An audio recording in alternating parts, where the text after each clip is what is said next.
next to me is Sean Long. He's like, what room are you in? 106. And I was like, oh no. Who are you rooming with, Jez? Unfortunately, Mikey. Oh no. But he's just never been Soothurst. Do you know what we need as part of an ambush, guys? What do we need? What is England Rugby League lacking? A chant. Welcome to round 2 of Rivalry Reignited, a podcast brought to you ahead of the Ashes in 2025 by Movember. Now, download and subscribe wherever you get your podcasts from. Even maybe leave a comment. Is that what you do? I think so. Yeah, leave a comment, as long as it's nice. Oh, in fact, leave nasty comments or whatever sort of comments you would like to leave. You'll be used to them, won't you? I'm used to very nasty comments. I'm joined by two leg ends of league in Gareth, Ellis and Luke Gale. Chaps, welcome. How are we both? Good, thanks. Yeah, Yeah. Just enjoying a bit of off-season downtime. Yeah, is it downtime? Do you ever switch off, guys? Well, there's a little bit. You obviously, like I say, we had a lot of injured lads over the that had surgeries in the off season. So just checking in on them, making sure they're doing all right. And Right. a lot of people are in and out of the country out this time of year as well. So just. Yeah, Taxi service. It's not busy. Airport rooms. It's not busy. But it's you don't want to obviously leave people out hanging in the. You have to be at someone's beck and call. Yeah. Well, I wanted to talk very briefly at the top. You guys come at a very similar topic from a very different angle. It's hair follicles I'd like to talk about. I reckon with 2.5 minutes in, No, my come hair's on. got mentioned. Come on, already. Luke, right? So, Gaz, I've given in, is what you're saying. I give into it. You've gone for the zero maintenance approach to hair loss, haven't you? I did cling on for a little bit, and when I look back now, I'd clung on for too long as well. I didn't go to Turkey soon No, enough. Is I that, needed to go sooner. did yeah. you? Yeah. Did you? So that talk me through this, Luke, because I'm mildly obsessed by Yeah. this process. So you board a flight to Turkey with no hair, Yeah. and then you come back from Turkey with a full head of hair. Yeah. And how did that? Talk me through the process. I reckon I were always getting it done, but I actually. What do you mean you were always getting it done? Because I just couldn't ever see myself with a bald head. Look at Gareth, right? He's 6'4", he's massive and looks cool with a bald head. He does. I would not look cool with a bald head. And just before they do it, they have to shave your head to do it. And I looked at him and I thought, what a great decision this is. It was, and then it started growing through and I thought, I should have got this done. Probably. It's a new lease of life. I was going at 18. I was receding at 18, so... But Gaz suits it, doesn't he? Gaz suits in it, all yeah, seriousness. like- He looks like a retired policeman, doesn't he? So one of the requirements for this is Movember is obviously a moustache-growing movement to support men's mental health. Lads, are you growing the tash? You have to. It's not even. Now I've been on here, I might think about it. You must. You look I good reckon I with the could do tash as well, a Gaz, tash, actually. Yeah, I think you have to. If you come on this podcast, you Right, have to I'll grow my tash out, grow yeah. the tash, Gaz. Commitment. Yeah. I'm in. Fine. Did you know, Luke Gale, Gaz Ellis cheated when he played rugby league? Go on, delve in. Wore shoulder pads. Did you? Did you wear shoulder pads? Yeah. Gaz- exactly. That's mad. Yeah, I've we- never seen anyone wear shoulder pads. since under 16. I know. Gaz was the last bastion of the shoulder pad wearing era, Gaz, weren't you? So every time we used to line up against you, I think, wow, Gaz is big. There was a 3 or 4 inch shoulder pad under there, wasn't there? Well, they evolved, didn't they, shoulder pads? When I first started wearing shoulder Psychological pads, effect on that. Yeah, yeah. Isn't it? You beat You him. beat me. Look how big he is. the first ones had like straps everywhere and like they were massive. Then big, with the, like big red things on Yeah, massive. I remember. And then, him, then I think Stag bought some out there with like a slip-on ones, and then by then there weren't much left in them really. But it was just one of them psychological things Yeah, that I in just your couldn't. head, Yeah, I that's just it, couldn't ever imagine myself wore not them- wearing You them. wore them all the way through your career. Yeah, all the way through. So last game you ever played, still shoulder pads. yeah. And were the shoulder pads for your protection, or was it a gesture Well, to your I wouldn't opposition? have been protecting you. No, that's what I mean. No, but is it not like a nice gesture from you? Like, I'm going to hit you that hard, but I'll just cushion it Soften a it a little bit. Just No, a little I bit. don't know. Yeah, like just one of them things. I just didn't feel right without them on. Have you got them on now? Yeah. I played a charity game actually at weekend, and I wish I had them on because my right shoulder's killing. Is it? Yeah. I always laugh about people who wear kit. Like Johnny Lomax always wears a scrum cap, so we used to joke like he wouldn't get let into nightclubs because people didn't know who he was. So he'd take his scrum cap out with him and put it on his knee. Johnny That's Lomax. Right, so we're building up to the Ashes. Like first reaction to the Ashes being back, Luke. It's it's an amazing competition, isn't it? Unbelievable, yeah. And I think any time you play international against Aussies, you'll have probably done it numerous times. I've played them twice, and it's probably my proudest moment being a rugby league player. Career yeah, highlight. I'd say so. Yeah, probably playing the Aussies. I'm 0 from 2 against them, so hopefully our guys go a bit better. But obviously, we played them early on in the stage in the World Cup, and then World Cup final, which was Heartbreak. Yeah, real close game, but. Is that the ankle tap? Callum Yeah, Watkins. Callum Watkins, yeah. Which was, it was a class 6-7 weeks of a World Cup, that, and we went so far and just fell kind of at the final hurdle. But It's such an English thing, that, isn't it? it is, yeah. I actually listened to your podcast this morning with Scully on it, and it was class. Like I didn't realise. Was it 2003? I think Yeah, he said. we were winning at 75 minutes. All three tests. That is the story of my international career really against Australia. Is Nearly. just so close. Nearly, So close. but That 2003, I think that was my first time involved with Great Britain as it was then. Yeah. And I made my debut in the third test, but I think some said we were behind for only 7 minutes of all 3 games, but lost all 3 of them. That's so annoying. It is. Yeah.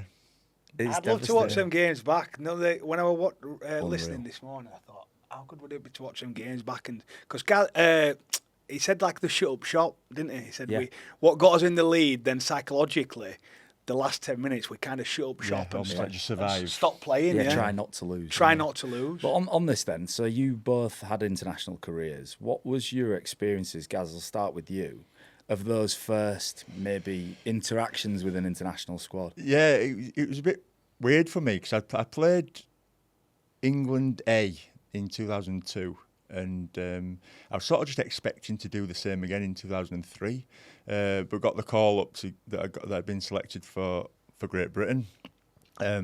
But I remember it's like anything. Like I'm a bit like this anyway. I'm full of self-doubt and worry and panic and I'm playing at Wakefield. I don't think they've had a player selected since Michael Jackson in the 80s. So I'm on my own, and I'm around people like Scully, Andy Farrell, Terry Newton. You know what I mean? I remember like back then we used to go on. Did you ever go on then pre-season camp to Marbella? I went to Marbella. Yeah. God. Yeah. So you used to go on a pre-season camp to Marbella. So you'd meet up in Manchester at the airport, Radisson in Manchester. You'd fly off for a week in Marbella as preparation for you. And much training done? It was a great trip. It was a team bonding trip. I don't think those trips exist anymore. It was it was brilliant. But I just remember being in awe of everybody around me. Really? Yeah. And I think, looking back, those first few years, I probably wasted them a little bit in terms of... In what sense? In that I probably didn't go after it enough. And I think, Really? Gale, you just spoke about it off camera. I felt a bit of an imposter. I felt like I'm here, and they've almost selected me just for the experience, and he'll be better for it in a few years. When really they picked me because I played well enough to get picked. Yeah. And I suppose that'd be my message to the lads, any lads now, is like, go after it. You're there because you deserve to be there. Yeah, We need you to, and we can't afford you to be a bit of a passenger in this series. We need you to be right bang at it. And so you feel a bit wasteful at that part of your career? Yeah, definitely. You know, I didn't try hard, I just think I didn't go after it enough. Yeah. I didn't think, what am I good at, and this is what I'm going to bring to the table. Right, yeah. What about you, Luke? Because you're in a different position on the field. There's a lot of pressure on you. Whatever team you've played in, there's always been pressure on you. Yeah. But I can imagine for you then, going up against Australia, that pressure amplifies 1,000-fold, doesn't it? Massively, yeah. My experience is probably similar to Gaz's. Back in 2016, I think it might have even been start of 16. I think Steve McNamara was in charge and got picked in them sort of teams and didn't actually play. But I was happy. I made squad. I can remember coming back then after 16, not really getting a feature, and then 17 training when I had that bit of taste, but I wanted more. 17, obviously, I had Man of Steel year, played great. And then you go into international, it's all about you at your club level, and I always found it quite hard, really, to wrestle the ball. Like, I played with Paul McShane at Hook, and if he didn't give me the ball, I made him aware. But then I'm playing with Josh Hodgson, and then they were like, can I get into him like I do McShane? And I just always felt like I played within myself. I think I played 9 caps, and when I look back now to watching that World Cup back, I think I could have done so much more, and I could have. In what way, Luke? Though, put myself in the game more. More. Kind of happy just to, because as an halfback, I watched Harry Smith actually the last time he played for England. I thought he was outstanding. I can remember speaking to him after the game. Yeah. He just demanded the ball, put the ball where it needed to be. And I thought he was class. He was the first receiver. Yeah. No doubt. And I loved that about him. He had that, and I probably didn't do that. And there's probably factors in that, but ultimately that's down to me. So that's one thing when I look back and think, like you said there, we're speaking to Jez Litten soon. Jez Litten is being picked because he's an unbelievable player who sees his vision. Wins games. The way fullback might be out of position, he's got a great left foot, and he'll kick that ball because he's seen it. Now, I want him to go do that against the Aussies. Is that the message? A very similar message from you both there, isn't it? About how England, like, there's no doubt Sean Wayne will get an emotional, physical response from his team. But then it comes down to what the players do within that to actually go and win the game. And your message would be, just get stuck in and do the things. Do what you've done all year, Gaz. Yeah. Just go after it. Go after the game. Bring your talent. Like, you talk about Harry Smith. That's his kicking game. That's his strength. Yeah. So it's no good passing it on to George or whoever's it, or Mikey or whoever's picked alongside. Take it by the scruff of the neck and get after it. If there's one player then, Luke, in the team who needs to subscribe to the advice that you're giving, who's that advice most important for, do you think? I think our most exciting player, we've seen it only a couple of weeks ago at Grand Final, Mikey Lewis. Yeah. He's outstanding. Yeah. There's a lot of pressure in him. It's a Grand Final, of course, a lot of pressure in him, but by his own admission, I would dare say, he's not been firing all cylinders. Yeah. I can remember working for Betfred on the Grand Final, and I did a little piece before, and I said, Mikey needs to stand up, because he's thinking that going into the game. He's thinking, I need to be the best player on this park. And how he went and put himself against Bevan French last Saturday. Good, wasn't it? So good. I think he mentioned it in the interview after. He said he actually felt that he hadn't played well in the big games. Class, you know what I mean? And I think that to have that, that's what you need, a little bit of self-reflection, don't you? You need to look back, because if you just keep thinking, you need to look back and think, what can I have been better at? What can I do better? Yeah. And he's obviously been doing that, and taken the criticism that maybe he got from certain people and gone, this is my moment, and we need him to do that. He'll know himself, though. Like, you're always aware as a player, you don't bury your head in sand, and you're thinking, you know exactly what's going on, and if you haven't played well, you know that. It doesn't need tweets saying you played shit. Like, it doesn't need, you know yourself, because you're in that position because you're a world-class player. But the way he took it to Wigan, I thought was outstanding. And he won the game. He won the game. Yeah, it broke the game up. That. Yeah, but not just his attack. Like, I think Mikey's got a try-scoring ability that's electric, isn't it? Like, he can beat people, like, for sure.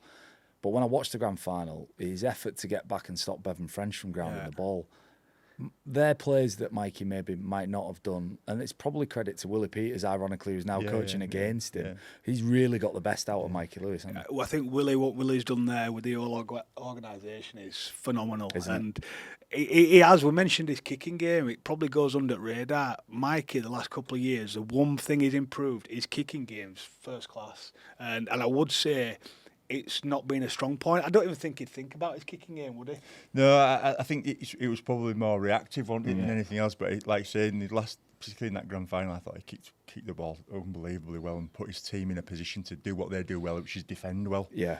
Mikey got a play? Yeah, I think he starts. I think he starts. Do you think he starts? I think he does. I think him and George are going to start. Gaz?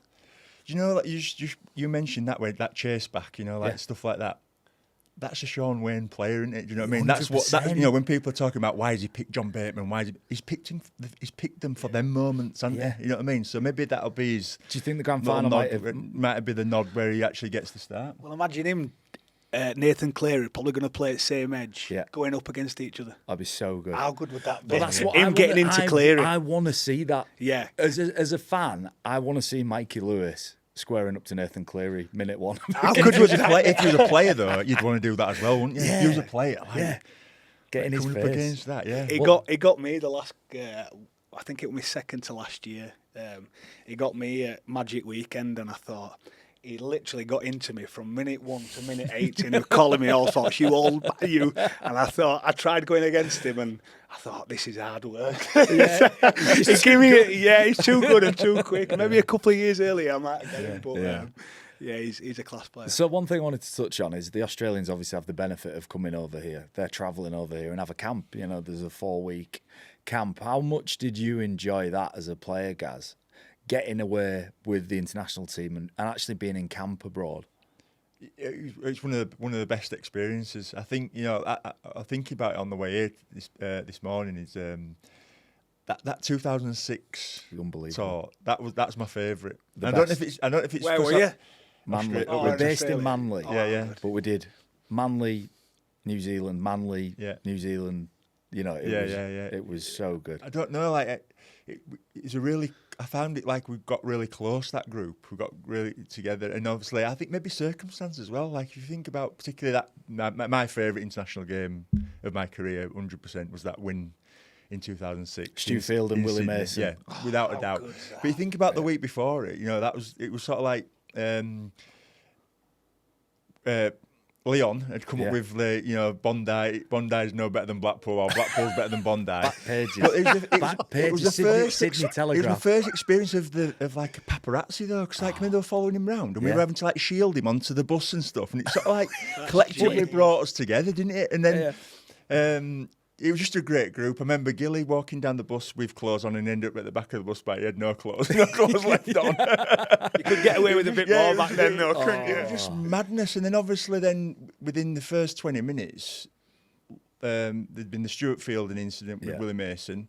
Willie Mason had tried decapitating Longy with an elbow. Actually, that was a worse challenge, wasn't it? And he was just like, just keep your elbows down, Willie. You know, like no one's sent off, no one's simbing. The clip gets thrown up all the time. Literally, I think it was Ashley Klein, ref. Who were refing? Ashley Klein? And he just sends them back. I think he just knocks someone clean out. I mean, report. Well, I got on that. JP sorted him out though, didn't he? Yeah. Well, that sorts the men from the boys. Doesn't it? We've lost that, haven't we? You know that where JP came in as an enforcer and said, "Hang on, just this isn't going," and just start swinging. Like, I think we missed that. And I think collectively that the whole camp bit of adversity, and you know, and just speaking to some of the old boys the other day, they all spoke about when they'd beaten Australia. It was always like when they were like the underdogs, and there was like had to, you know, from the getting victory at the jaws of defeat, and that's that.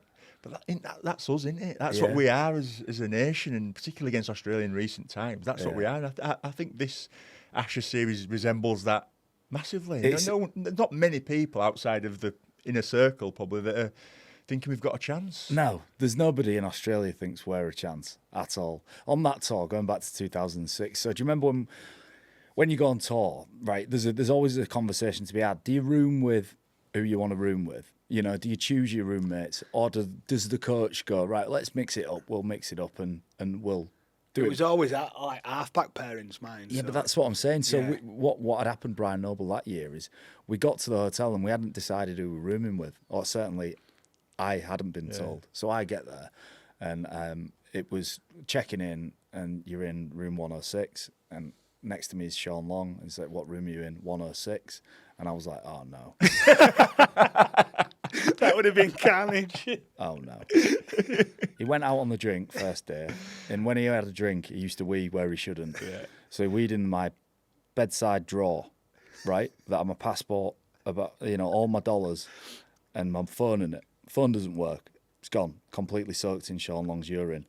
My passport absorbed the bulk of the urine, right? Like so it was like a shredded wheat, right? And I had to go round. I had to check in and out of New Zealand I had to force it under the thing. It was like wouldn't go in. It was like, you have no chance on the scanners these days. And I was like, the guy's thumbing through it, and I'm like, oh no. I was like, I jumped in the water with it in my pocket. How long did he last in Long's room? Well, he left, didn't he?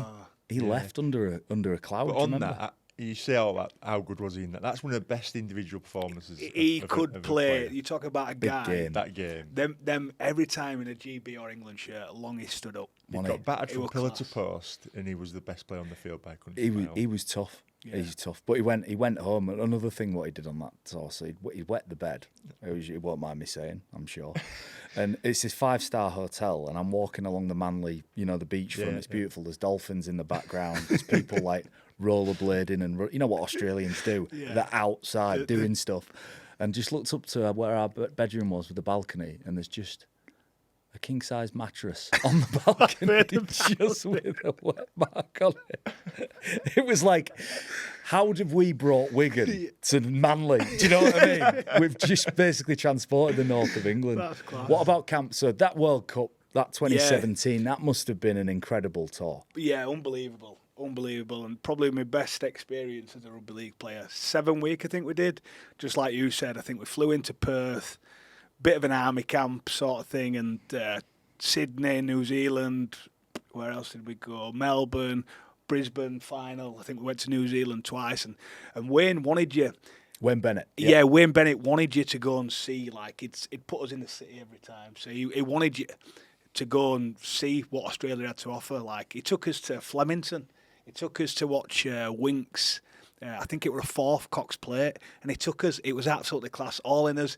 In fact, the chinos like these. But he took us to I think it was Flemington, which it was class to see. And I like my horse racing, and it was unbelievable. So talk Flemington, and what is this, like completely outback? It's a racetrack, I'm sure. I think it's down in Melbourne or something like that, but it's a prestigious race meet, really. And I've never seen a place as busy. It was absolutely pumping. Really? Yeah. And Wayne did a classic Wayne Bennett. We all gets in and we're in normal, like $30 ticket.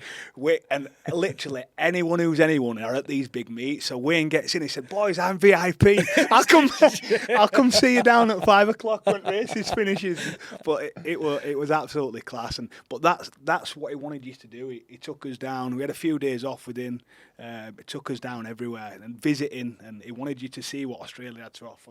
Don't you think coaching's a bit like that, especially at this level? Yeah. Like you there's only so much coaching you're going to get to do, like in terms of technical and tactical, isn't there? Yeah, But Scully mentioned this last how week. you bring a team together.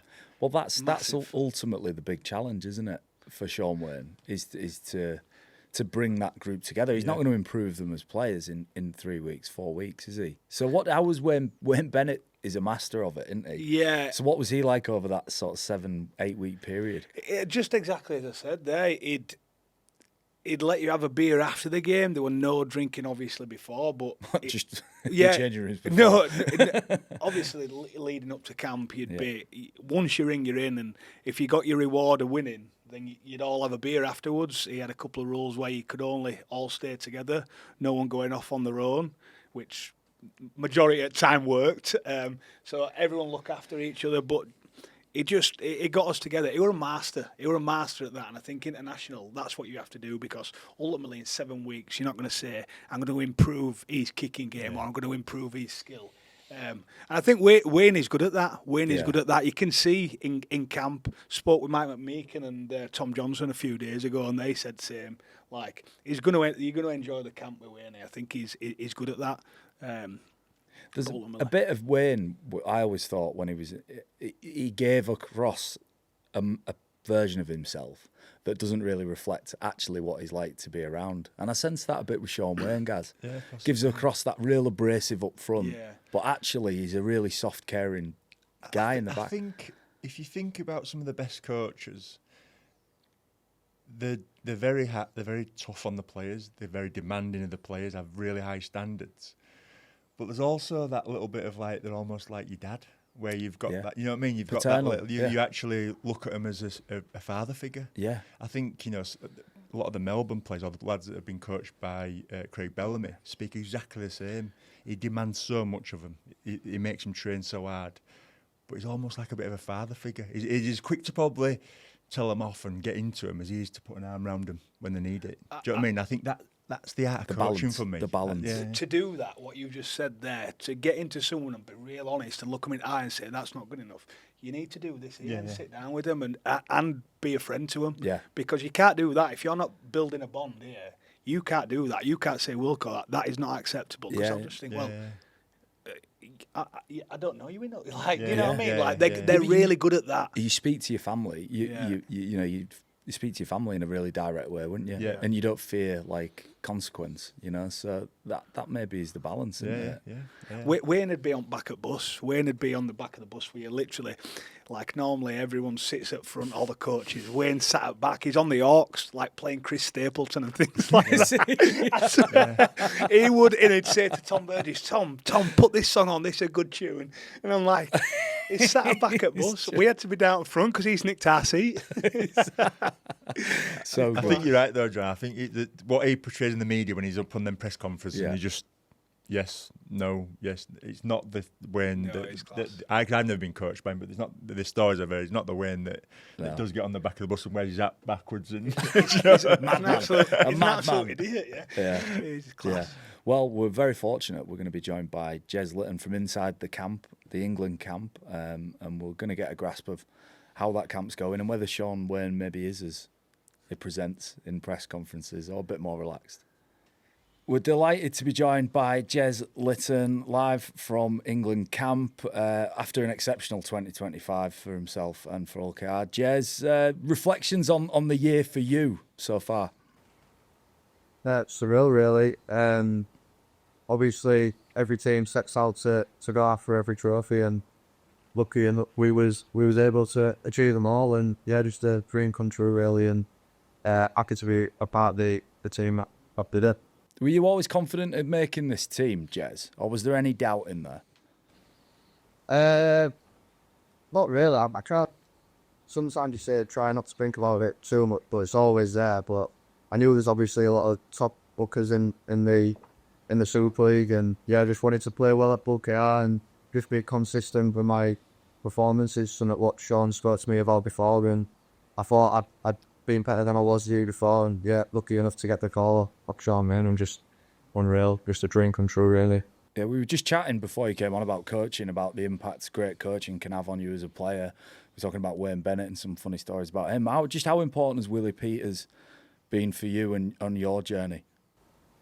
Yeah, I think he's just honest with me and keeps on at me all the time, and he don't really let me drop my standards, which is good. And I think apart from that, this year was having Mickey there as well. I know Mickey didn't play a lot again, but just seeing how he goes about his business and how consistent he is with his habits, especially in defence, something where I feel like I needed to be on it all the time. There's still a lot of improvement to do, but just to see how he is and how he goes about it, that was something what I could take from him, and I think that helped me this year as well. So Luke Jez has had an amazing year, hasn't he? Yeah, unbelievable. Yeah, just what is it about Jez's game that excites you about watching him play against Australia in the Ashes? Just fearless competitor. Goes for 80 minutes if he comes off bench. It's interesting that, Jez. I wanted to ask you a question there because you mentioned Mickey Mack there, because that can be hard for someone like yourself, Jez. I know you. I know you probably want to start games. So having someone like Mickey come in, and I can think sometimes you get quite pissed off, can I say, in that regard. But has that helped you in your game to have Mickey there and you coming off the bench? Yeah, I think you get to adapt to two different roles. I mean, to be fair, when Mickey was out and I was playing the full games, I sort of got used to it, and then it came to the final, and I was on the bench, and I was sat on the bench thinking... Fuming. You sat there and you're thinking, like, you watch them do it on pitch, and it's like a different feeling, but as soon as I got on there, I was all right. But, I just got used to two roles. At the start of the year, I was happy coming on after 20, and then when I had to start games, I was happy with that role as well. So it's been a good year just to be able to adapt and just come on when needed. Yeah, and ultimately, if Wayne does pick you whether to start or whether at that 14 role, you're going to come on and make a difference, mate. And that's what we've been speaking about, just your ability to kick out of dummy half and play.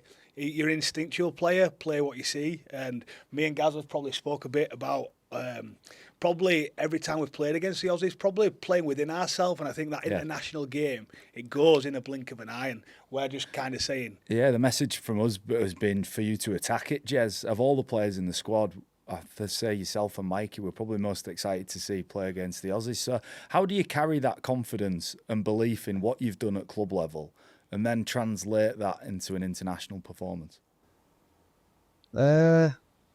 I don't know really. I mean, you can look at it and say they've got some star players, but I think like we have as well. I mean, just training with the boys, you see how they go about the business, and you look around thinking like, we've got a good chance here. Like we've got a great team, and I think just don't shy away from it. We spoke about that a lot, and just bring your strengths, and that's all we can do. And we don't want to leave nothing, no stone unturned, and go out there and show them what we can do as well.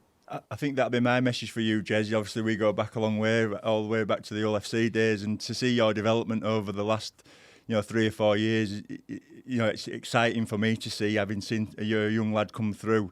But that'd be my message to you, Jez. Is don't, that all that progression that you've made. It's for these moments, and really go after it right from the off. Don't leave anything out there. You're there because you deserve to be there, and we need you at your best. Come the weekend. Appreciate it, Kaz. Yeah. So what's camp been like, Jez? We've been saying Sean Wayne on the outside. He's quite a grumbly sort of character, but I imagine he's slightly different in camp. Yeah, it's been good. I mean, honestly, it's like a dream to come in here with all these top players and coaching staff. But yeah, it can be like that. But he says as well, he wants just to back ourselves and play what we see and showcase what we're about. Obviously, defence is massive, and that's what wins you the biggest games. But it's about moments as well in these big games, and you're only going to get a couple against a team like Australia and you've got a license. So I think the boys are confident in what we can bring, and we've had a great training session then, and it's just good to be a part of, and I'm excited to see what the boys can bring on Saturday. Who are you rooming with, Jez? Unfortunately, Mikey. Oh, no. Oh, he would be, I think, right? He'd be the worst roommate in Super League. No, I feel like they've got a good connection. Him and Mikey. I think that'd be even worse, though, because he could be even more annoying. How can you have a good connection? You start with the word unfortunately. So give us a glimpse then, Jez. What's rooming with Mikey Lewis like? Does he square up to you on the way into the shower and stuff? To be fair, we'll pass that much. If we run with each other, KR, we've had all the little scuffles and all that, but it's just never been smooth first. So what? He doesn't brush his teeth?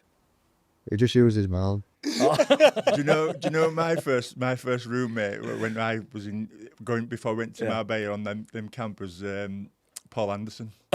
Oh my! And I remember, I think he was in there before me, and I walked in, and the toilet door was locked. So I'm thinking, there's someone in the toilet. He came out, and this horrendous smell came out. Oh my God! Imagine him sat on a toilet. He looked like Bowser on Mario Kart, just like a big egg sat on the toilet, dropping cowpats. But then, what's the running now to Wembley, Jez? When do you travel down? We travel down after training today, so we've had a training session at Robin Park, and then up to the train station and travelling down. So it's been good up to now, good training session, good connecting with the boys, and then looking forward to getting down there, getting settled in and getting all prepared for the game. Any inkling to whether you're going to be in the squad or not yet, Jez? Because you kind of get a feel for it, don't you? No, not yet. I mean, obviously we've done sections where me and Daz have just been split, both going in and doing our bit, but no, not yet.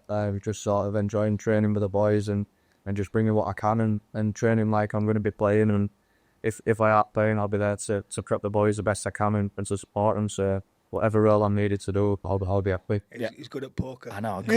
I'm calling balls on Jez, that. Jez knows. Jez, who's interesting one? Who's impressed you? From another team, that you've obviously getting to train with them and getting to work with them. Not just playing against them. Who's impressed you the most?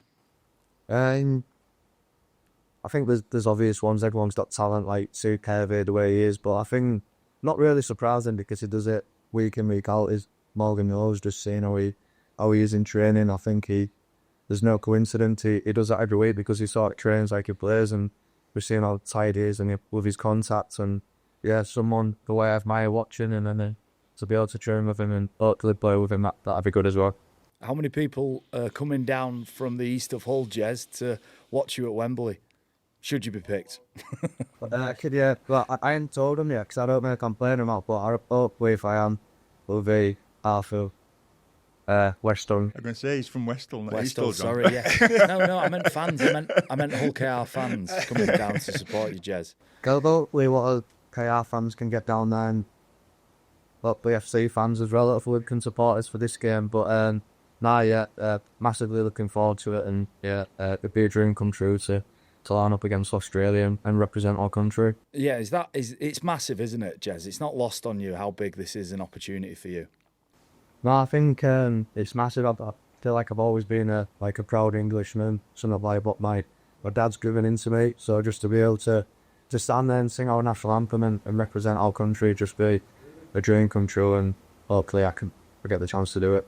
And just a word on the Australians. They've got a very strong team, Jez. Any names jump out of their squad list?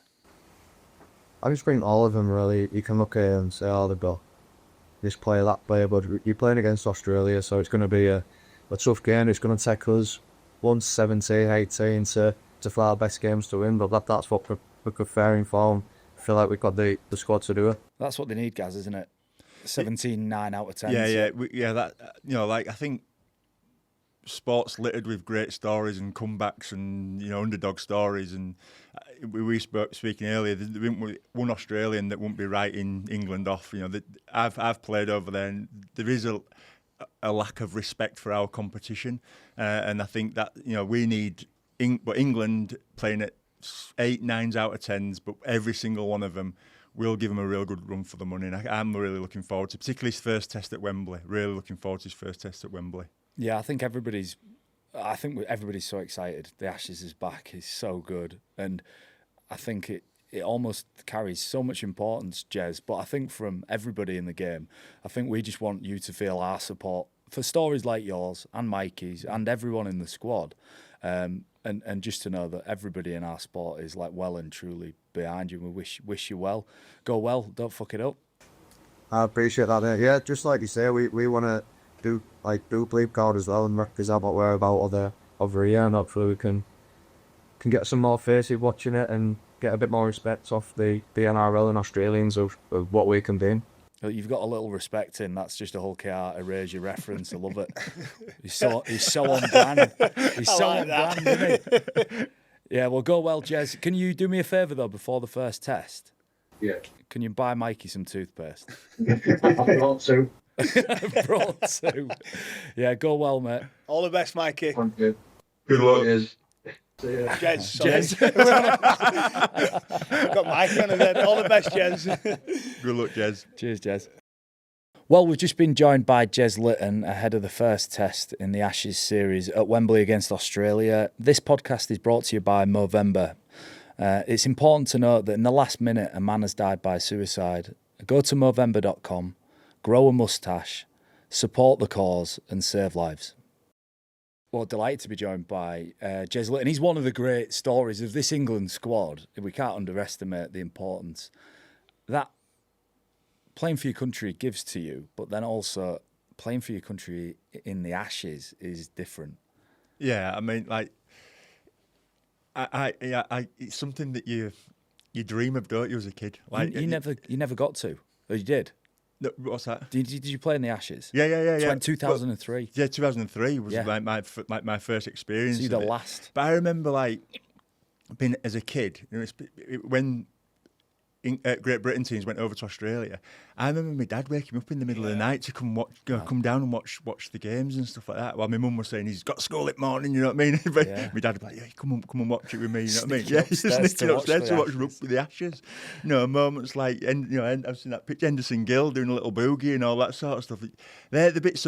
So for me, it's quite surreal to think that I got to do that. Do you know what I mean? Yeah. That's the mad bit. Yeah, but you don't connect that, do you? No. That's the weird thing. I remember my dad brought me a 1990s Ashes programme back. He went to Wembley and I remember looking through that programme and it was like Andrew Ettinghausen, Greg Alexander, and I'm looking through this team sheet and you don't connect then with playing in that sort of game. Yeah. But the one thing that struck me is when I was looking through it, Jesus Christ, we're ugly.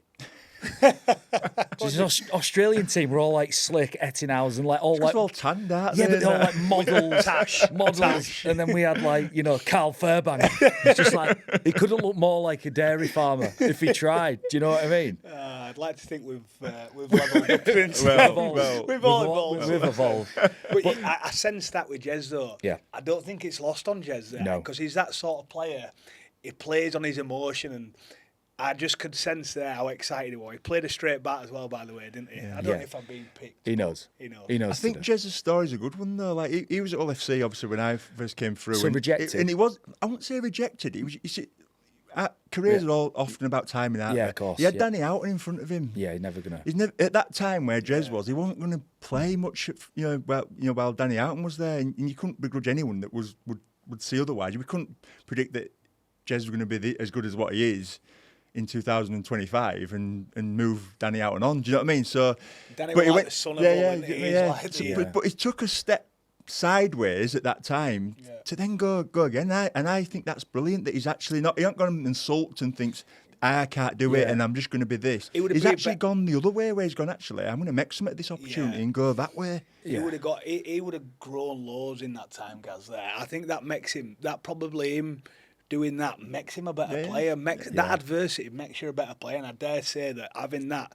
trouble where he goes, do you know what? He probably thinks I am going to be better than Danny Houghton, but I have to go somewhere else to prove it. That's right. And it makes him. I spoke to Ken Davey, who's the Huddersfield owner, about this, and I was just trying to find out what is like.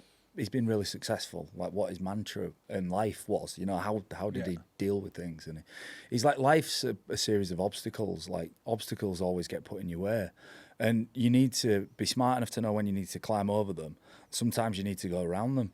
And he said, whatever you get past them, but you can't always just attack it and beat it head on. And that's what Jez has done, hasn't he? Yeah. Danny Houghton was an obstacle, and he's gone around him. And he's just had the most spectacular 2025. Genuinely, I think we're all excited to see what he can do. I know, like we've been talking about Mikey a lot. I actually think Jez is OKR's most influential player. The player that they're in it funny at the awards nights when you go to a club's awards. I went to the OKR awards, and Jez Litten was everything. You know, did it? Yeah, it's a fair point that because we, as an halfback, you mentioned it earlier. You get all the. I actually seen Eddie Hemmings at the grand final, and me and my brother about 3 weeks ago were talking. He said, "Look, you could be playing bang average one game, and you do a cut out pass and set up a try, and Eddie'd go, oh, what a try!" And he'd make me, and I can remember. I said, "Eddie, you made me sound good when I was playing bang average, right? Bang average." But that's the halfback. Like Mikey beats a player, and it's like everyone lifts. So I kind of get what you're saying because Paul McShane through our Castleford era, he was unbelievable. Long minutes, middle of the field. Every week he was unbelievable. He knew what I was thinking before I was thinking it, and he made me look good, and I think that was Jez. I think he probably knew when to give you the ball. Yeah. When you were just shouting it because you wanted it in your hands. Yeah. Do you know what I mean? And you got it when you were most effective. Yeah. Right. Well, let's get on to Wembley then. So first test, mega important. We've got a great track record actually against Australia at Wembley historically, more so at the old Wembley. But what are the key battlegrounds? Where's the game going to be won and lost? It's going to be tight. You think low scoring? Yeah, I can't see it being a massively high-scoring game myself, Gaz. But I'm with you. I know you've said this already today. Like, we talk about the grind, and I know Wayne speaks about the grind. We can't out-grind Australia, in my opinion. No, I don't think we can. They do it every week to an unbelievably high level. We have to go play what we see and take them opportunities and be fearless. Mikey, Jez, be fearless. George Williams, not really spoke about George, but George can be unbelievable, and I've seen him do it on the international stage. We have to go be that, and not say we're going to beat you 10-8. We're willing to beat you 10-8, but let's not get into that grind mentality where we're going to go, because ultimately that's their bread and butter. Yeah, they're unbelievable at that because they do it every week to a real high level. Is the speed of the game, Gaz, a big battleground to be fought over? Well, is it an English referee to start with? Well, you'd think that. I don't know what's been communicated to. So it's either 19 man allowed in a ruck or 2. Yeah, that's what I mean. And I hope that it's slightly stacked in our favour with it being an English referee, but I think that'll have a bearing. That might have a bearing on this series. You know, like how the games are refereed, because you can already hear that. Different. You can already hear that. If we do snatch a win in this series, I can already hear it in Australia, can't you? I think the game over there, so the ruck speed has got a lot. It's super quick now. So if you watch what they're doing, they're kind of a bit tighter in defence and almost a bit of catch and drive mentality. So they're nicking seconds at the start in the air rather than on the floor. So I think that's going to be massive because over there literally. It's ref completely different. If I watch a St Helens game, sometimes I'm watching it thinking, God, this is a 10-second ruck. This, it is because they're just allowed to do it, and I'm not moaning there with my Wakefield hat on, it does. I watched them at the side of the pitch, and I'm thinking this is a completely different game to anyone else, but they're kind of allowed to get away with it, and I don't think it'll be ref like that. So. Do you know what I'm excited to see? And Jez mentioned Morgan Knowles. Obviously, he's going to Australia. And I remember being in that scenario where you think I need to. So what year was that, Gaz, where you were going out? 2008, end of 2008. So it was after the World Cup. And I remember thinking like I need to prove a point here. And I know obviously Victor Radley pulled out. I think that's great for us. I think it's not great for us, but in that respect, but it's great that Morgan 80 minutes. You've got 80 minutes.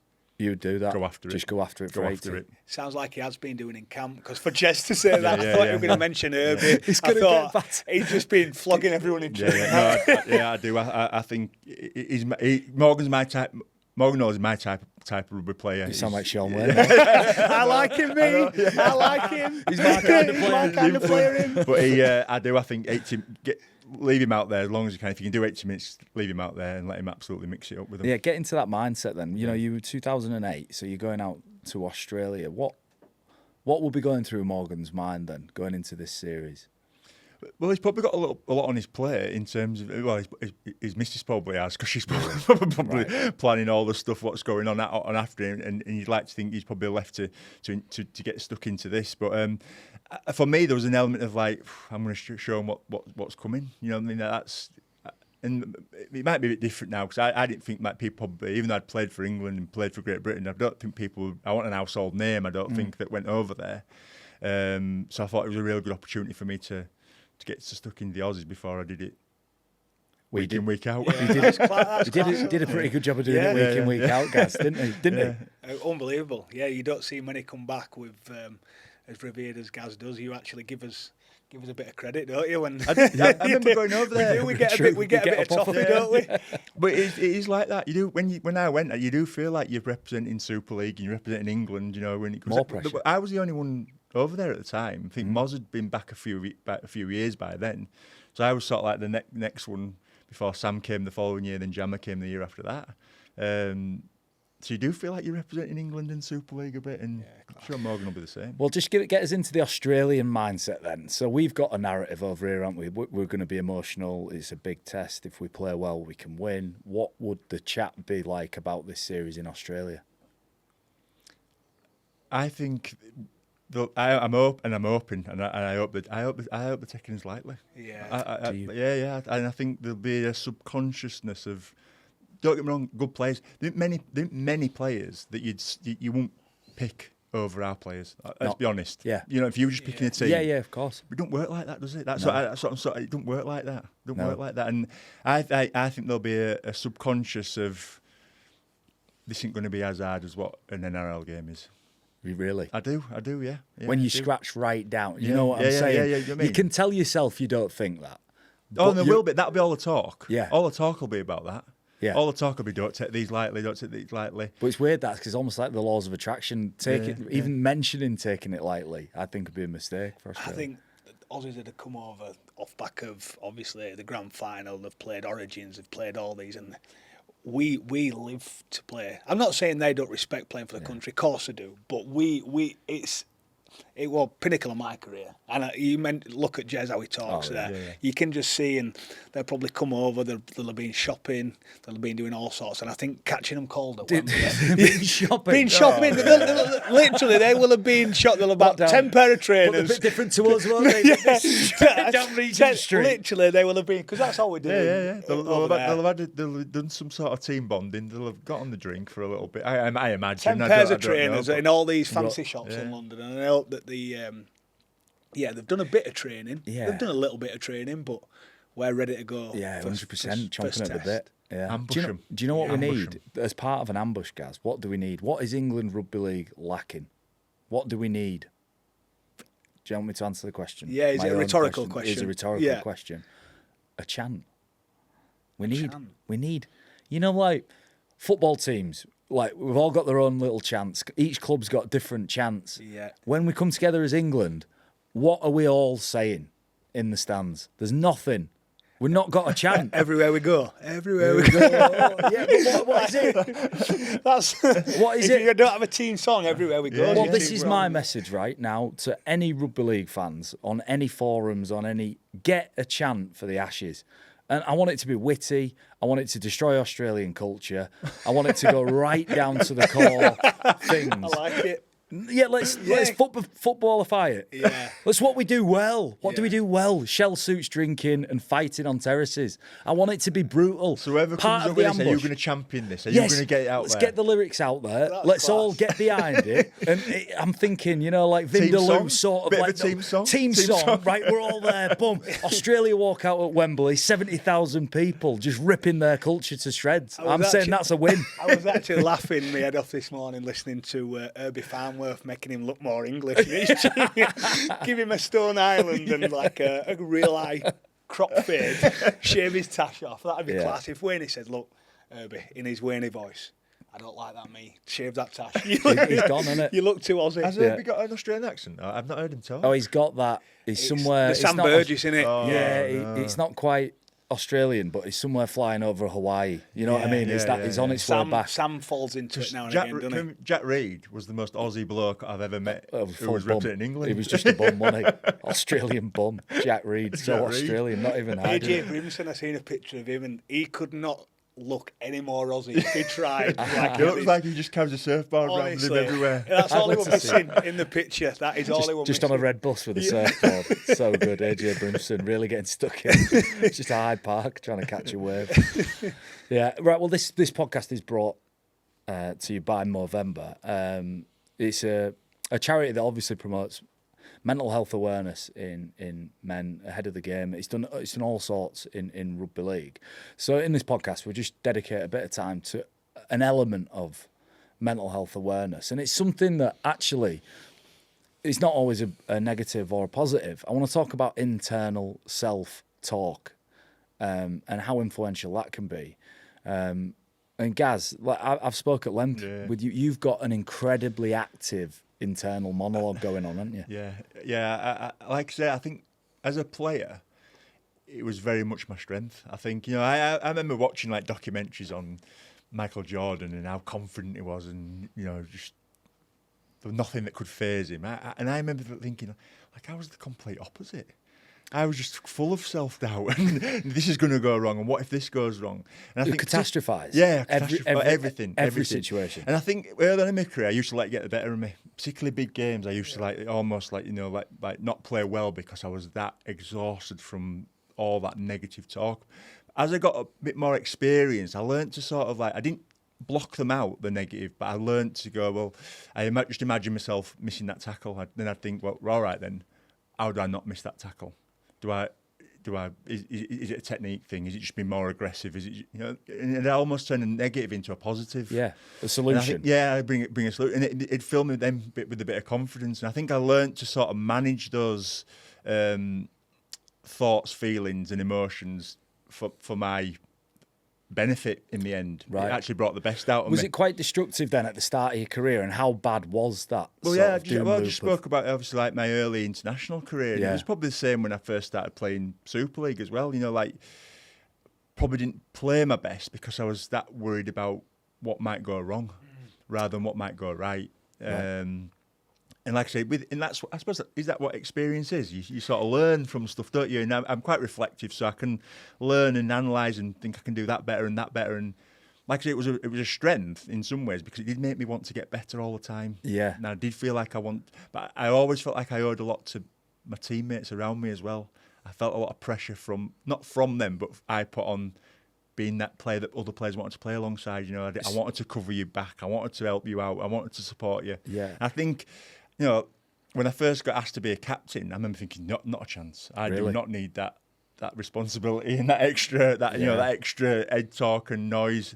But I remember speaking to Shane McNally, who sadly passed away a couple of years ago, and he said, "No, I'm picking you because I want you to be you."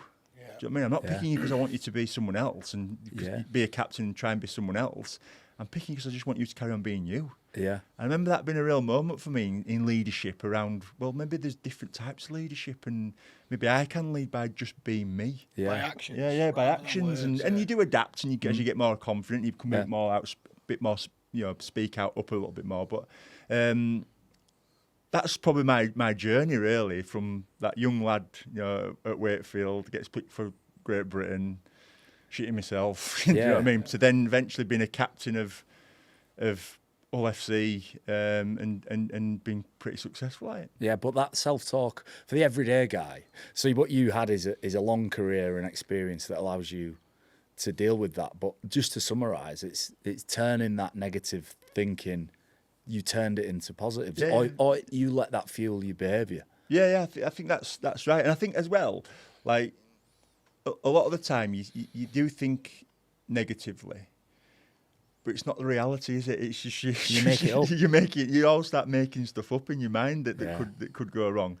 Are you like that now? Were you driving here thinking I'm going to crash? Like, you know what I mean? I am still a little bit. I think rugby was brilliant for me because it gave me a purpose. It gave me something to go after. So every day, I imagine a lot of people go through this when they retire. You know, like there's a day when you've got loads of purpose. You know exactly what you're going to do. You're getting up, and you think this is what I've got to achieve today, and then all of a sudden that just goes away, and you sort of like start to wonder what you're doing again, and like where it's going. And I'd say for me that early thoughts sort of resurfaced a little bit when I did retire because I didn't really know what was it. I felt like I'd almost become like I was here to play rugby.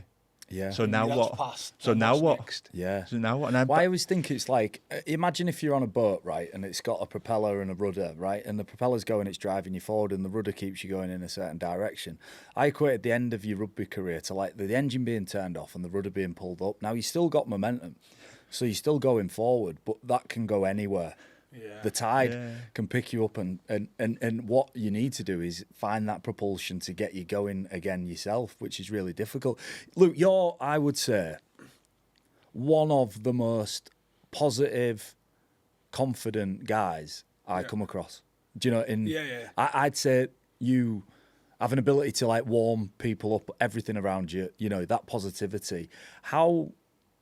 How much is self-talk? How much, mental work goes into you being like that? You know. It's like when Gaz says that, it's, and I see that a lot now in the academy guys. Like I coach the academy boys, and I always say, and what if this doesn't happen? What if this? But what if it does? Like just having that positive outlook to try and go, well, I don't care if you make an error. And I must say to them how many times, boys, I do not care if you make an error. Yeah. If I do care if you make an error because it's hit your chest, which we don't. Yeah, do you know? But if you put your hands out in front and you make an error, I honestly don't care. So I see a lot in the young guys now just to try and give them more confidence. But I'd probably always dreamt of me getting that ball in the last 20 seconds of a game.